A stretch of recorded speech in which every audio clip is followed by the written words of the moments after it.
pensamos en cada uno de nosotros, ¿no? En lo que es un humano cuando nace. ¿A dónde adviene? ¿A dónde llega? Llega a un mundo, ¿no?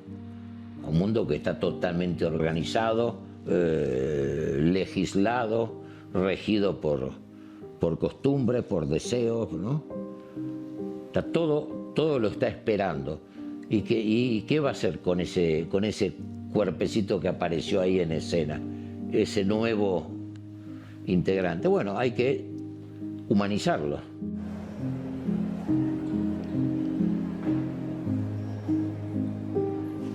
Hay que transformar a esa pequeña masa corporal, hay que transformarlo en un humano, que aprenda a hablar, que aprenda a escribir, que aprenda a obedecer, que aprenda a trabajar, que aprenda a responder a las leyes humanas, etcétera, etcétera, etcétera. Ese proceso implica una enajenación monstruosa, porque todo viene de afuera, no hay nada que sea inmanente en el sentido de decir, bueno, yo solito me hice. No, es imposible eso, ¿no? Siempre estamos operando y haciéndonos en el campo del otro, en la cancha de juego del otro. En esa transformación, lógicamente, hay algo que va cayendo, que va quedando, ¿no?, fuera. Si eso que queda fuera, si eso retornase, sería devastador. Porque son todas cosas absolutamente sin sentido, incongruentes, pedazos de imágenes, pedazos de palabras, pedazos de ruido, ¿no? Todo fragmento, no hay ningún orden, ¿no? Entonces hay distintas barreras para ir civilizando, ¿no? Para ir incorporando a ese ente que nace a lo humano.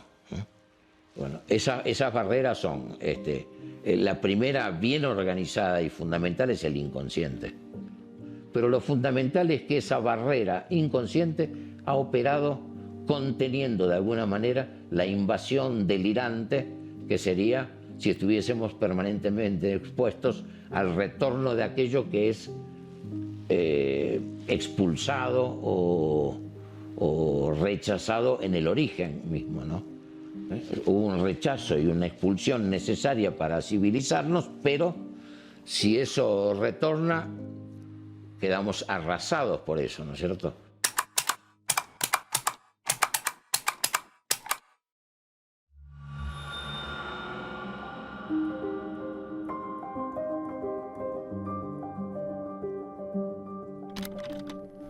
El inconsciente para mí es esa denuncia de la estructura, ¿no? Es lo que está todo el tiempo esperando a salir, por decirlo así, ¿no? O desnuda las palabras, o da un sentido nuevo, ¿no? También es esa posibilidad de tocar algo de lo propio, de las marcas, de la historia. Y traérselo al sujeto en su ficción, mostrárselo. Hay muchas sociedades que experimentan el retorno de lo reprimido, ¿no? Muchos hechos que se quedan sin dar un sentido, sin simbolizar.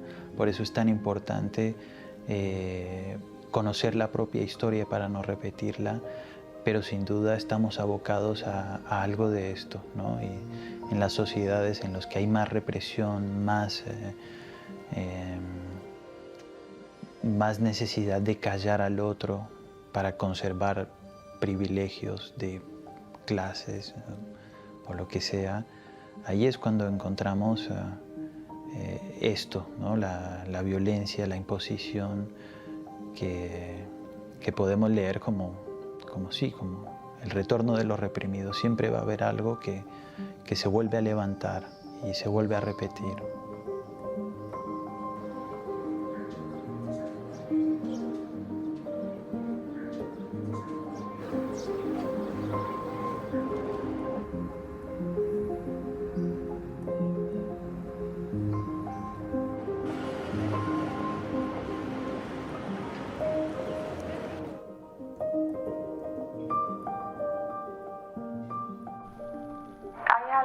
importante del mundo en el que vivimos, de la sociedad que nos ha tocado habitar.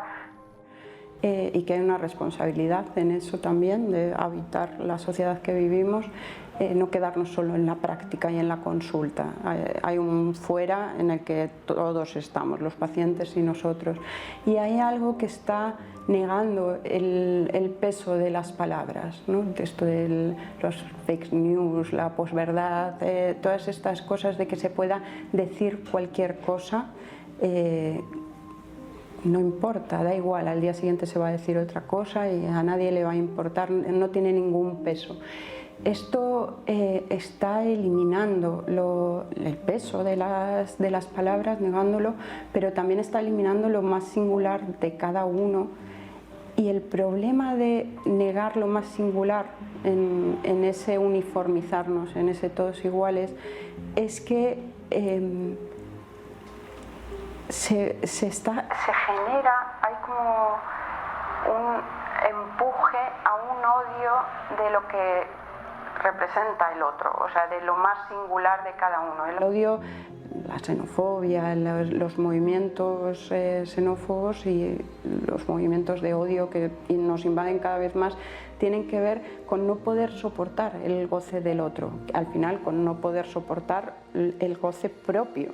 Entonces, si no hay algo que resista a ese empuje al odio, a excluir lo singular de cada uno, desde luego a nuestros hijos les va a quedar un mundo muy inhabitable.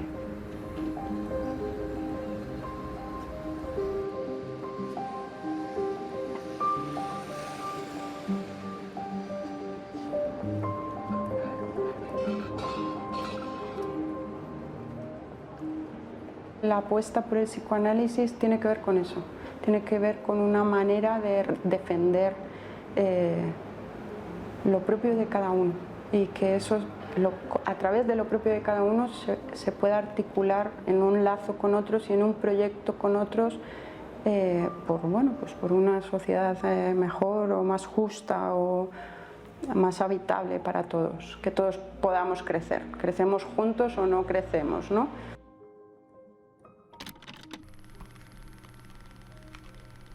El psicoanálisis tiene la propiedad, la vocación de poder resguardar el valor digno y verdadero de la palabra.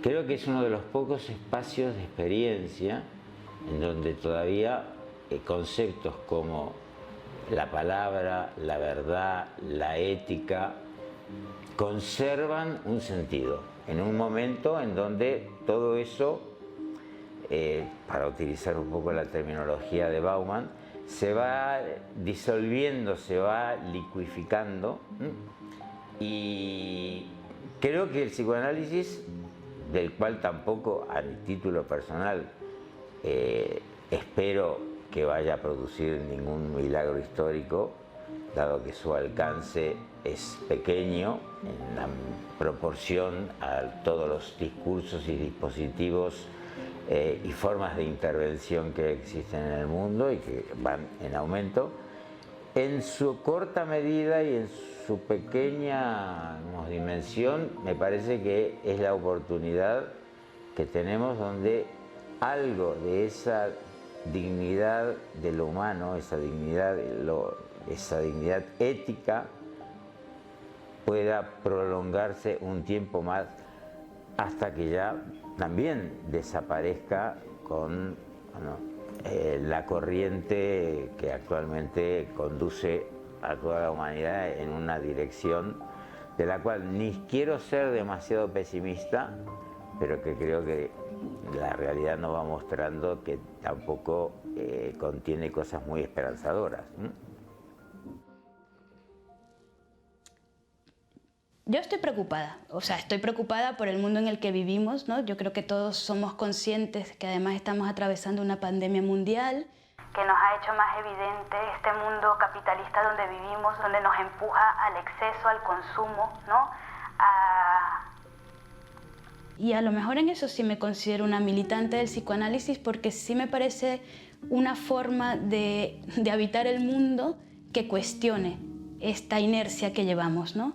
Porque el psicoanálisis permite pensar en el otro, te hace hacer con el otro.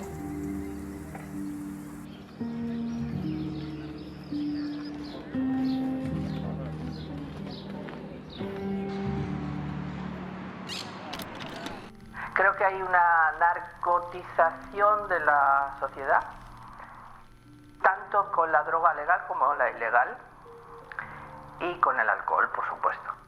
¿Qué implica eso en esta sociedad? Que no quiere saber nada. Es decir, que es una especie de anestesia, se promueve una especie de anestesia. Que no digo que no haya motivos para anestesiarse, ¿no? Como decía Freud, uno a veces usa drogas para ayudarse, porque la vida tiene ese aspecto de infelicidad a veces que uno, ¿no?, para hacérsela más vivible, pues usa sustancias. Freud no era, aunque surgió en una época muy moralista, él no era moralista. Él era un gran hombre de la verdad, un hombre que avanzaba y no retrocedió frente a lo que encontraba, porque él era un neurólogo y saltó al psicoanálisis cuando escuchó que había un tal Charcot que había encontrado parálisis en muchas mujeres que no respondían a un problema neurológico, que eran las famosas histéricas de Charcot. Entonces viajó a París a ver las presentaciones de enfermos y ahí empezó a descubrir que había algo de otro orden. Y empezó a escuchar a las mujeres que tenían problemas de este tipo. Y ellas son las que le ayudaron a él a inventar el psicoanálisis, a darse cuenta que había otras cosas. Pensamientos inconscientes que a uno le determinaban, que aparecían en los lapsus cuando uno se equivoca, en los actos fallidos cuando se olvida cosas, en los sueños, en los síntomas que se le repiten a uno, en los problemas sintomáticos en la sexualidad, que están claros y nítidos. No hay sexualidad que no sea sintomática.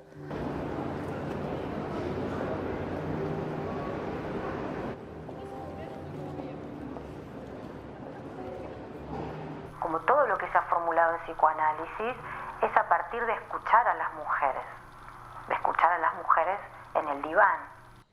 El psicoanálisis se va escribiendo a partir de la clínica, no es al revés.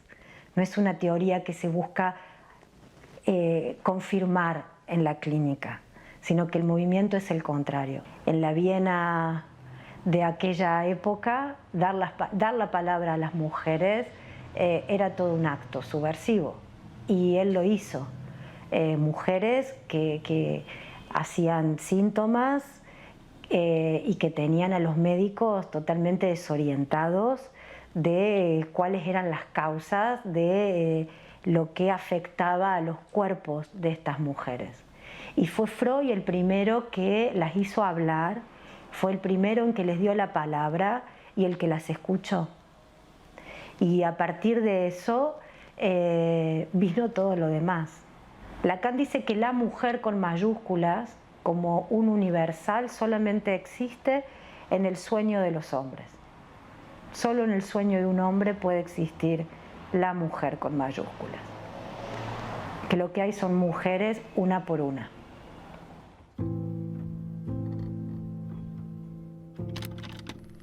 Lo que verdaderamente es sorprendente es Freud sacando toda la teoría psicoanalítica freudiana de la nada. Bueno, perdón, no, nunca es de la nada, ¿no? ¿Cómo es posible que un estudioso que se forma en Trieste estudiando anguilas o haciendo todo tipo de estudios de laboratorio vaya poco a poco descubriendo algo que no estaban poniéndole a la altura los estudios de la época?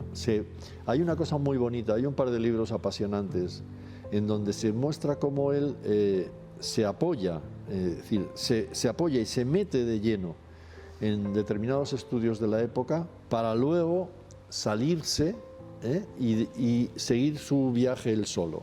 Pero realmente él fue haciéndose con todos esos orientaciones tanto médicas como psicológicas, etcétera, del momento y construyendo una teoría que verdaderamente tú dices, pero ¿cómo es posible que un hombre en solitario haya escrito el proyecto de psicología para neurólogos, haya escrito la interpretación de los sueños, haya escrito las obras de metapsicología, etcétera, etcétera? Bueno, en ese sentido me parece una mente impresionante, como por supuesto es la mente de Lacan.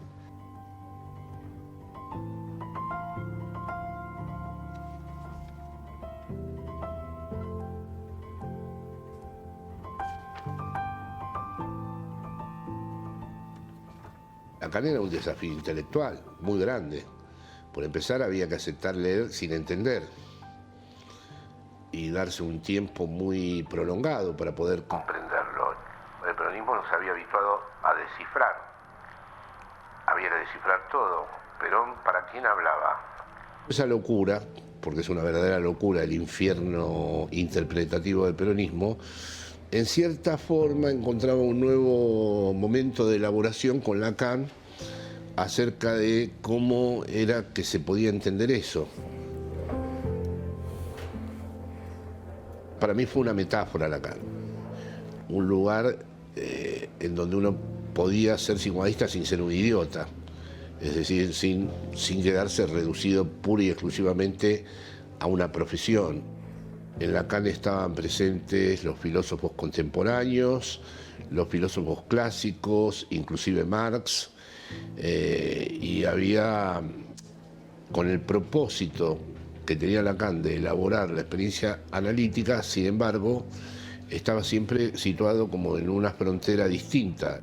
Orientarse por Lacan era sí o sí, porque realmente los referentes teóricos que teníamos en aquella época no satisfacían, a pesar de que nos analizábamos en ese contexto, en ese entorno, en esa cultura, en ese sector del psicoanálisis, nos analizábamos con esas personas, pero no satisfacían nuestra, es decir, como si dijéramos, no, miren, me analizo para ir curándome de mi angustia y mis problemas con fulano, pero en realidad el que habla de mi deseo y el que realmente me acierta con las palabras que voy leyendo y que voy intuyendo es Lacan. Lacan era un autor que no existía en esos años. Existía Freud un poco y fundamentalmente Melanie Klein. Lacan empezaba a circular en Argentina en esa época a través de un personaje llamado Oscar Mazota, que fue el introductor de la obra y de la enseñanza de Lacan en la Argentina. Con el golpe militar, Mazota emigra a España, y se establece en Barcelona y empieza a extender por España el psicoanálisis lacaniano. Ella había creado, en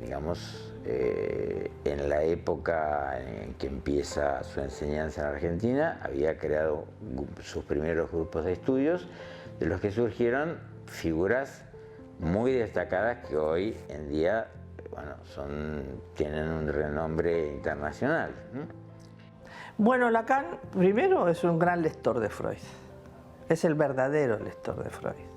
Todos los primeros seminarios de Lacan, todos sus cursos que da en la IPA, todavía mucho, y luego sigue, los hace en referencia a los textos freudianos.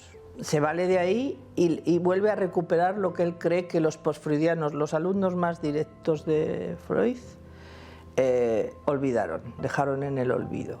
Lo que más les incomodaba y angustiaba, que era la pulsión de muerte y el rechazo a lo femenino. La clínica lacaniana no retrocede ante el goce y ante el deseo. Es un no retroceder, no asustarse ante, nosotros lo llamamos lo real, ¿no? Que es como lo más traumático de nuestro propio ser. Y lo real es lo imposible de decir. Cuando el niño dice por primera vez mamá, cuando ya la puedes representar en mamá, ha perdido algo, ¿no? Del olor, algo de esto mítico. Cuando uno habla, algo cae. Eso es lo que llamaríamos lo real, lo imposible de poner en palabras.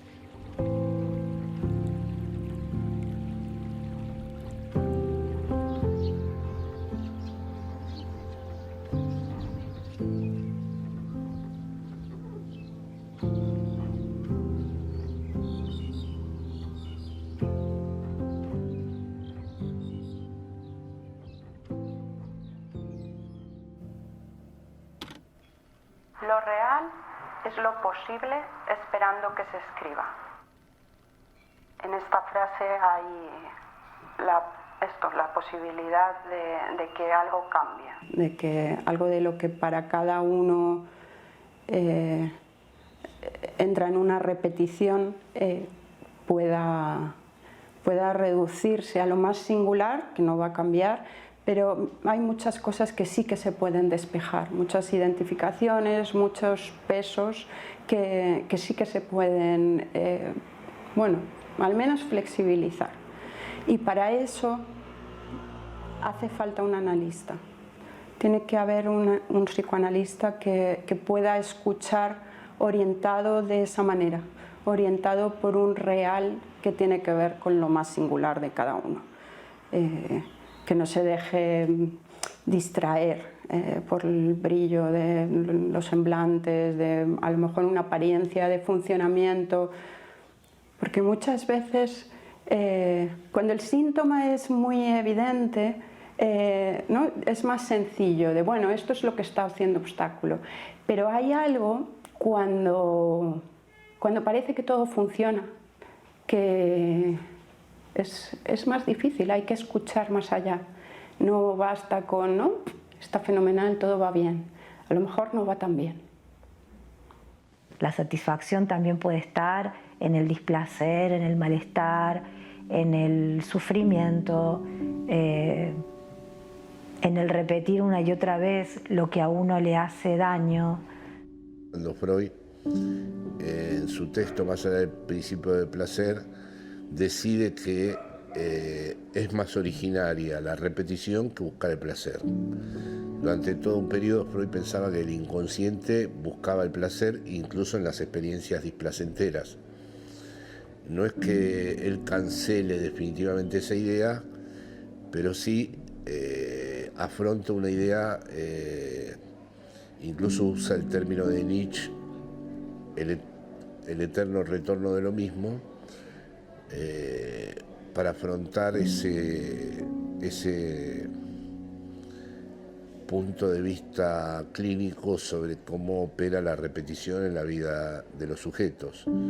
Y eso sí es sobrecogedor, porque verdaderamente nadie está exento de la repetición. Salir del campo ese de la repetición es un trabajo enorme, porque no hay vida que no esté signada por repeticiones que gobiernan la existencia, ¿no? Digamos que hay repeticiones menos desastrosas que otras. Y también, en cierta forma, ese término me ayudó para alumbrar muchas de las cosas que escribo en los últimos años, ¿no? No repetir lo que quisimos hacer con la palabra revolución en los años 70, no rechazarlo, no repudiarlo, no arrepentirse de eso, ni dimitir sobre lo que fue aquello, pero tampoco repetirlo. Hoy en día, el mundo occidental, más o menos ilustrado, aceptó el concepto de inconsciente. Incluso hasta la neurociencia admite que lo que se llama la conciencia es apenas un 10% de la actividad mental, de que hay toda una importantísima actividad mental que se desarrolla en cada uno de nosotros, tanto estando despiertos como estando dormidos, que es su manera de denominar el inconsciente. Es decir, la noción de inconsciente, con independencia de cómo sea sustentada teóricamente o epistémicamente, es una noción que ha sido aceptada. Sin embargo, hay un concepto descubierto por Freud que sigue siendo resistido y del cual la humanidad no quiere saber, que es el concepto de repetición.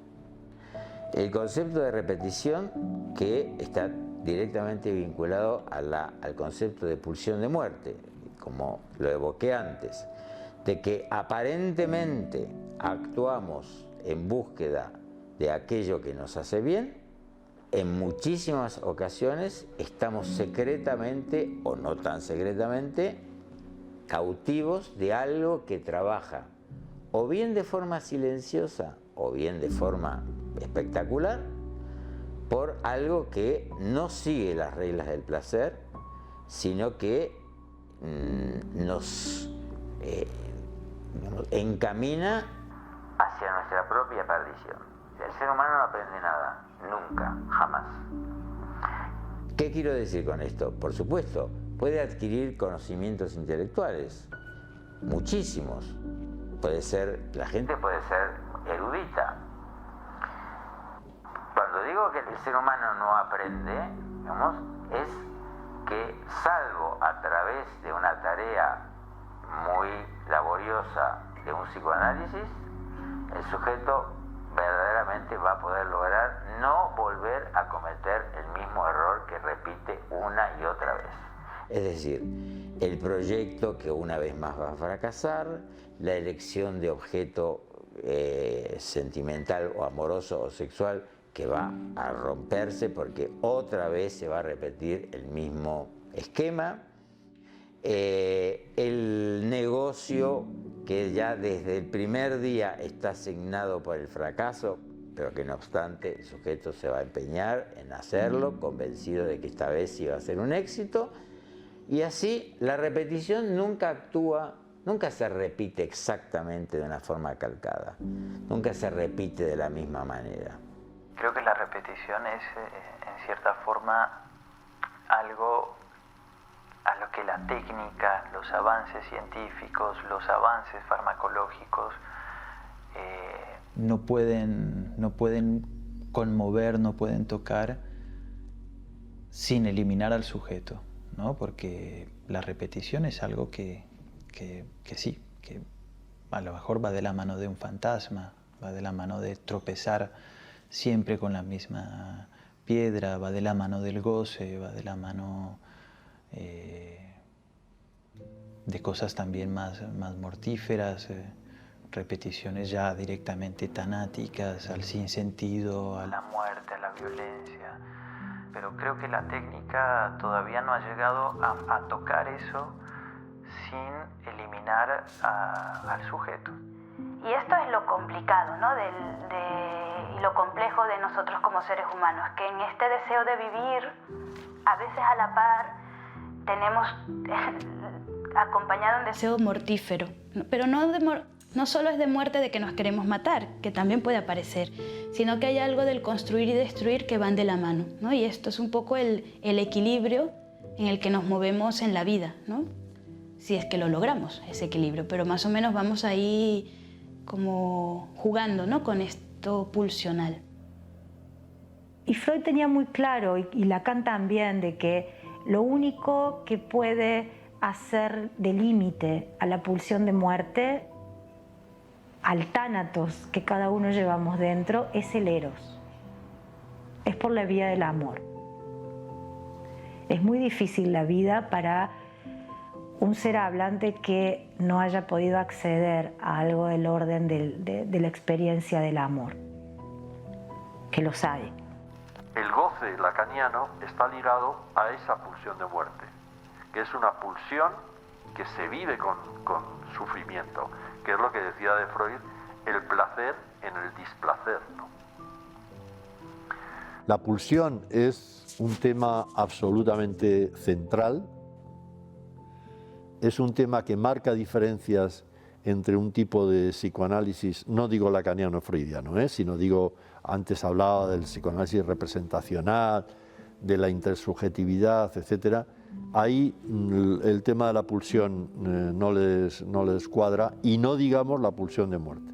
La pulsión de muerte es un concepto que muchas escuelas freudianas, ya en momentos de vida de Freud, no lo aceptaron. Por ejemplo, la psicología del yo, todo el psicoanálisis americano, no aceptan para nada la pulsión de muerte, siendo así que es absolutamente central, y ahora se ve todavía mucho más lo central que es cuando Lacan sitúa el goce en todo momento, es decir, siempre hay goce, ¿no? Siempre hay goce y por tanto podríamos decir, siempre de alguna forma hay compulsión a la repetición, siempre hay pulsión de muerte acechando, ¿no?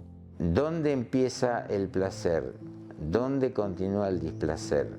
¿Cómo de pronto algo que aparentemente es un sufrimiento, paradójicamente puede representar inconscientemente un placer? El campo de la satisfacción humana encierra una complejidad que es absolutamente incomparable con todo el orden de lo viviente.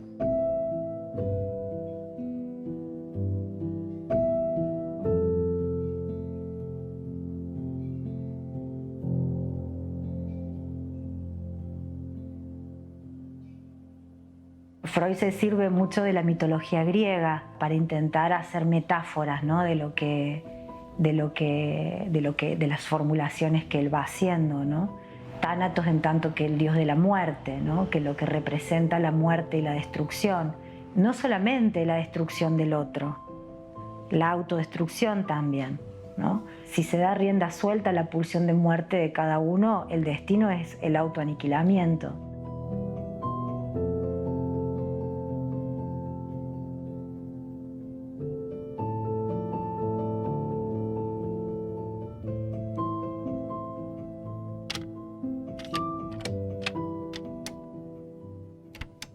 ¿Cómo hacer con lo vivo?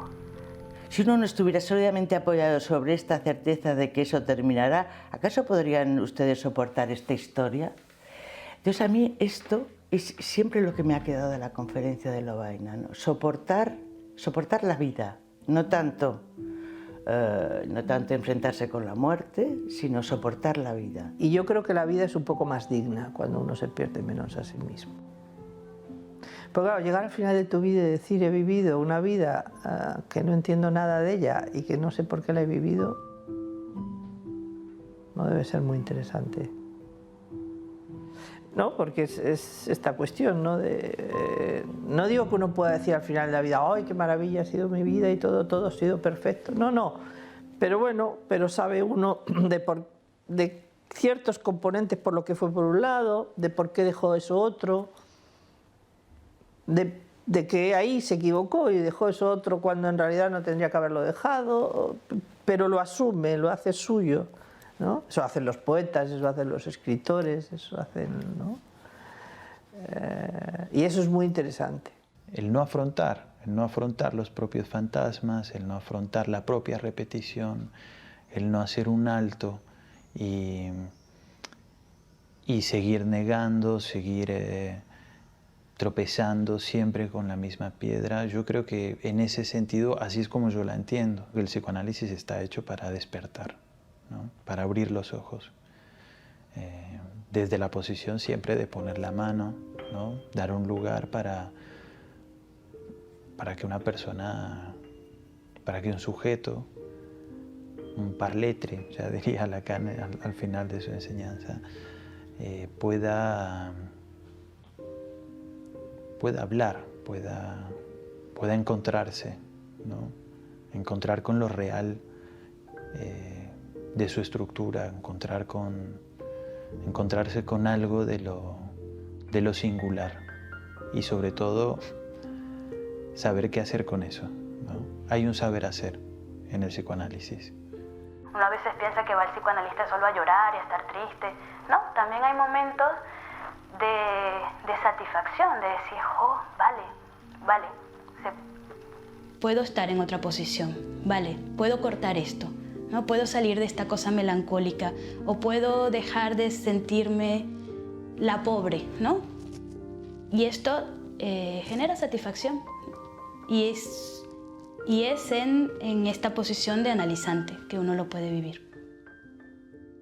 Primero por mi análisis y luego por mi escucha y por mi etcétera, tengo cierta capacidad a lo mejor para escuchar algo que el paciente no escucha. Por ejemplo, para escuchar algo que tal vez da pie para pensar que ahí hay algo del orden de lo inconsciente y que por tanto hay que seguir por ahí, etcétera, etcétera. Pero a la hora de saber qué es lo que el paciente debe hacer o dejar de hacer, qué es bueno para él o qué deja de ser bueno para él, yo no tengo más calidad ni más preparación que pueda tener él. O sea, yo no tengo ninguna capacidad en esos órdenes, ni tengo capacidad para saber si una persona debería abandonar su adicción o debería estudiar esto o aquello o debería divorciarse o debería... Entonces, lo único que yo verdaderamente creo que estoy habilitado, entre comillas, con muchas comillas para hacer, es escucharle y tratar de encontrar pistas que le puedan a él servir para ir buscando luz y tomando decisiones.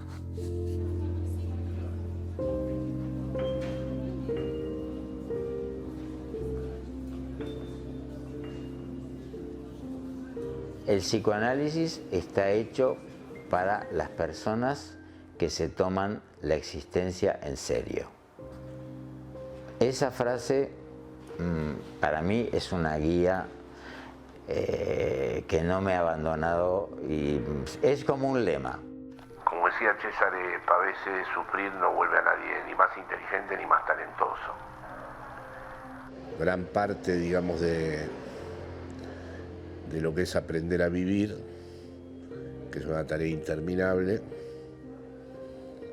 la he extraído de la relación que tengo con el psicoanálisis. Aparte de la gran comprensión sobre el ser humano, que me parece que solo da esta experiencia.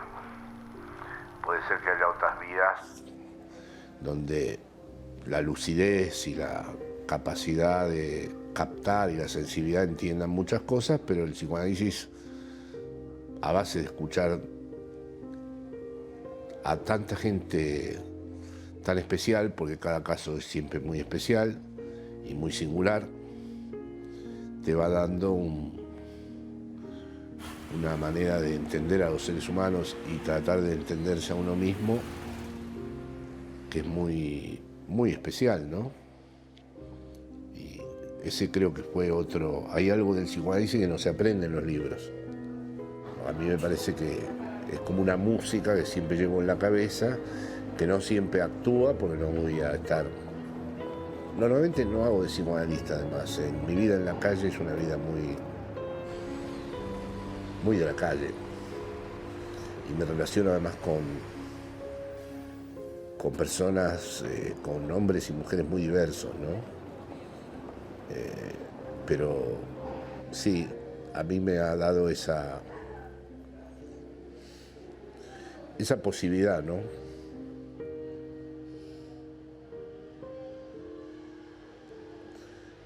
De construirme un lugar. Tengo 80 años. ¿Te imaginas que a esa altura ya no quedan muchos motivos de distracción ni de fiesta, ¿no? Pero sin embargo, el hecho de venir acá al consultorio, de estar hablando contigo en esta entrevista, de ir después a leer un libro o escribir algo en casa, ¿no? Esto es lo que me sostiene. No hay prácticamente otra cosa. Es lograr separar, ¿no? Que el sujeto vaya por un lado mientras el cuerpo inexorablemente cae y se hunde en la profundidad más abstrusa. Separar eso, porque si no, si el sujeto acompaña la decadencia del cuerpo, vamos mal. Es muy melancolizante, ¿no? Entonces, en ese sentido, el psicoanálisis para mí ha sido fundamental. Por lo menos defenderme de la melancolía. Que no es la tristeza, es la melancolía, ¿no? Dicen que la tristeza es un pecado, sí, es cierto, pero es creativa todavía la tristeza, la melancolía es infernal. Porque verdaderamente ahí eres nada más que una basura que tiene que ser eliminada porque no sirve para nada. Así se siente el sujeto en la melancolía, ¿no? Entonces de eso, a mí personalmente, el psicoanálisis me ha protegido. Ha sido el cielo protector. Lacan siempre decía que no había gente mayor. Sí. Él se presentaba en el goce de esto del niño también, un poco, ¿no? Para hacernos mayores hemos tenido que someternos a la educación, a la represión, y nos hemos vuelto un poco tontos con todo eso, creo. Poco inventivos. Me parece que la psicosis ahí nos gana porque tienen irremediablemente un coraje de que si quieren salir adelante tienen que inventar formas de hablar, modos para poder estar con los otros, ¿no? Y los neuróticos somos más, en ese sentido, más... Bueno, nos acomodamos más a la tradición, a lo que nos han enseñado, y tenemos poca inventiva, yo diría eso. La experiencia analítica es no solamente una experiencia clínica, es una experiencia ética, es una experiencia que promueve que las personas se hagan cargo de las consecuencias de sus acciones, que no las proyecten hacia el exterior, lo cual no supone, por supuesto, desconocer que todo ser humano está al mismo tiempo sometido a una serie de determinaciones que escapan a su control, ¿no? Obviamente. Pero que en la acción íntima de cada uno, hacerse responsable de las consecuencias de los actos, tanto para uno mismo como para aquellos que nos rodean, creo que el psicoanálisis, no digo que sea la única praxis que puede preservar eso, creo que hay otros campos de pensamiento. Lo que pasa es que como el psicoanálisis no es solamente una filosofía ni una disciplina de pensamiento, es una práctica, me parece que en ese sentido ahí tiene un papel importante. Poder preservar ese nivel de la experiencia, de la ética que el curso actual va haciendo desaparecer. En un mundo en donde el paradigma que de alguna manera predomina es eres libre, haz lo que te apetezca, guíate por lo que constituye tu satisfacción y que cada uno se haga cargo de lo suyo. El psicoanálisis no separa las aguas entre los malos y los buenos, los sanos y los enfermos. Cuando hablamos de la singularidad, justamente tiene que ver con esto, con que la cuestión es cómo se las ha arreglado cada uno con lo propiamente humano. No hay un determinismo. No es que porque se haya vivido determinadas experiencias va a haber tales efectos o tales resultados. No podemos hacer pronósticos de que porque alguien vive algo, entonces luego le va a pasar tal cosa. No. Ahí es donde también lo que planteábamos de que el inconsciente tiene que ver con lo que se produce cada vez. No hay determinismo. Siempre que hagamos de lo que sea algo totalizador, tenemos un problema.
Freud.